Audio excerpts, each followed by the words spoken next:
23 August 2024 रोजी संच मान्यता 2024-25 बाबत एक महत्त्वाचं पत्र निर्गमित झालेलं आहे. हे पत्र प्रतिविभागीय शिक्षण उपसंचालक सर्व शिक्षणाधिकारी प्राथमिक जिल्हा परिषद सर्व यांना निर्गमित करण्यात आलेला आहे. याचा विषय घेण्यात आलेला आहे संच मान्यता 2024-25 बाबत. संदर्भ देण्यात आलेला आहे शासनपत्र क्रमांक दिनांक 2024 दिनांक 12/7/2024.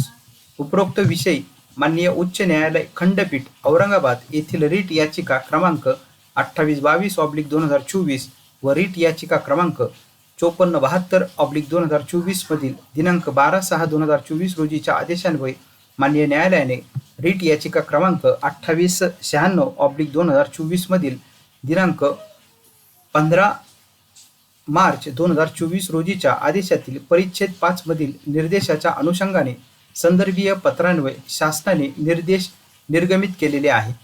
2. शासन निर्णय दिनांक 15 मार्च 2024 अन्वये संच मान्यतेचे सुधारित निकष विहित करण्यात आले आहे. तसेच शासन निर्णय 15/3/2024 अन्वये राज्यातील खाजगी अनुदानित अंशतः अनुदानित प्राथमिक माध्यमिक उच्च माध्यमिक शाळा व अध्यापक विद्यालयातील व स्थानिक स्वराज्य संस्थेच्या शाळेतील अतिरिक्त ठरणारे शिक्षक व शिक्षकेतर कर्मचाऱ्यांच्या समायोजना संदर्भात निर्देश निर्गमित करण्यात आले आहे. 3. सदरच्या शासन निर्णयान्वये दिनांक 30/9/2024 रोजीच्या आधार वैध पट विचारात घेऊन संच मान्यता व समायोजन करण्याची कारवाई करण्यासाठी विहित कालमर्यादा निश्चित करण्यात आली आहे. तरी सन 2024-25च्या संच मान्यता विहित कालावधीत करण्यासाठी सरळ प्रणालीतील आवश्यक माहिती दिनांक 30/9/2024 पूर्वी पूर्ण करून घेण्याचे निर्देश सर्व शाळांना देण्यात यावे.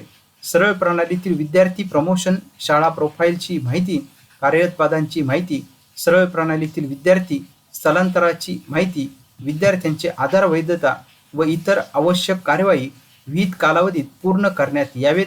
यामध्ये विलंब झाल्यास संबंधित जबाबदार राहतील याची नोंद घ्यावी. शरद गोसावी, शिक्षण संचालक, प्राथमिक शिक्षण संचालनालय, महाराष्ट्र राज्य, पुणे 1.